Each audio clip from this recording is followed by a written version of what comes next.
May 30th, 1832. A gunshot echoes across a Parisian field. Why does this matter to you? Every time your phone locks, every time a bank secures your money, every time an AI makes a decision, mathematics written by this man, the night before he died, is running inside.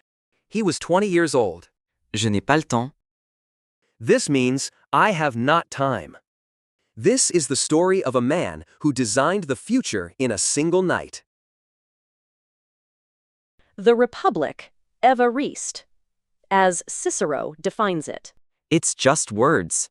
Words build worlds, my son.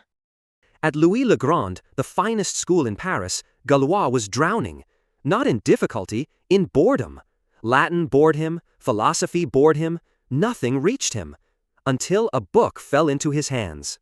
He devoured Legendre's Elements of Geometry in a single night. Then Lagrange, then Euler. What took his classmates months, he absorbed in hours. He had found a language beyond words. A world of pure structure. For Galois, mathematics wasn't a subject, it was a revelation. This boy, he is a phenomenon. He only reads the masters. He reads them as equals. But was the institution ready for him? He arrived at the gates of French science, a revolutionary mind ready to storm the citadel. The citadel was not impressed. And the nature of the logarithms in this series? It is obvious. It is not obvious to me. Explain your reasoning. You don't see it because you can't. His precious, handwritten manuscript buried. While Galois fought the academy, a letter arrived from home. His hands trembled as he broke the seal. His father, the man who had taught him to question everything, had taken his own life. Your methods are absurd. Absurd? You are the absurdity. He grabbed the chalk eraser and hurled it at the examiner's head. Twice rejected, his masterpiece lost, his father dead. The world of official science had slammed its doors in his face, so Évariste Galois decided to find a different world to conquer. While Paris burned with revolutionary fever, Galois was a prisoner of his own school, forbidden from joining the fight.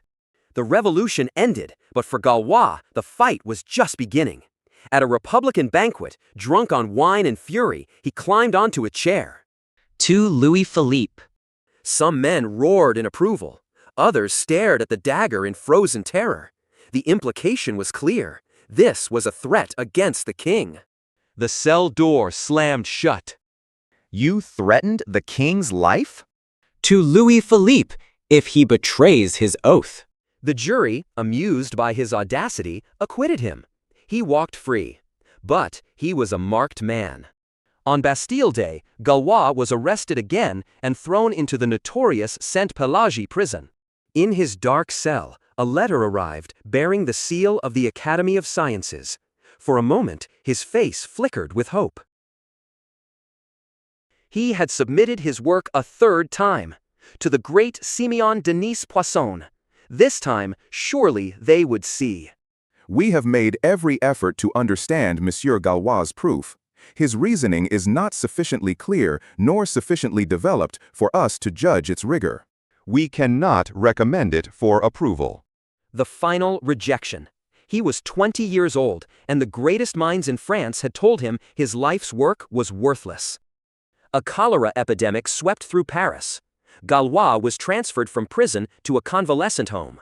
And then, a flicker of light in the darkness. A shared book. A hushed conversation.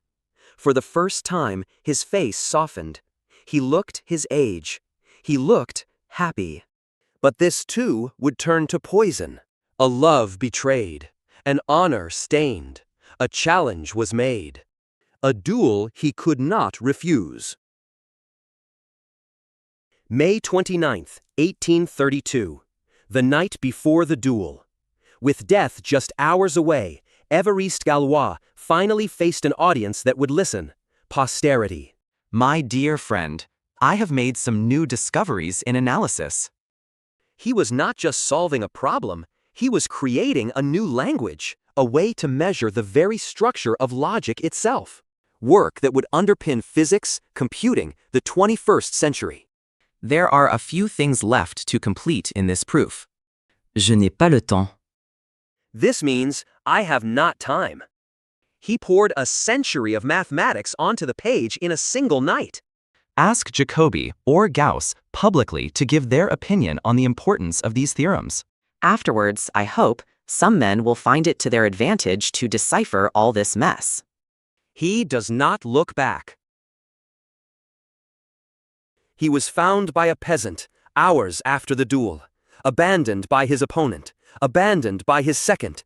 He was taken here, to die among strangers. Évariste, don't leave me. It's no good, Alfred. Who did this? I'll find him. It doesn't matter. Only the work matters. The papers, on the table, for you. I don't understand them. Publish them, for the world. Don't cry, Alfred.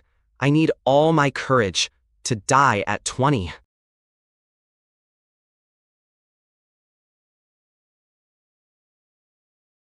For 11 years, the ghost of Évariste Galois waited. His body lay in a common grave, his name forgotten. But his ideas were merely sleeping. No, that is not possible. He saw it. He saw it all.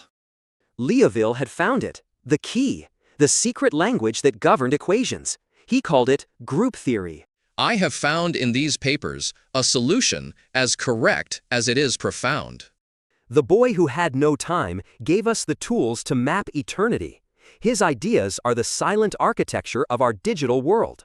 But Galois was not the only martyr to be resurrected from the ashes of history. Next time, on The Prime Suspects, we find the genius who solved the equation that haunted Galois and paid an even higher price.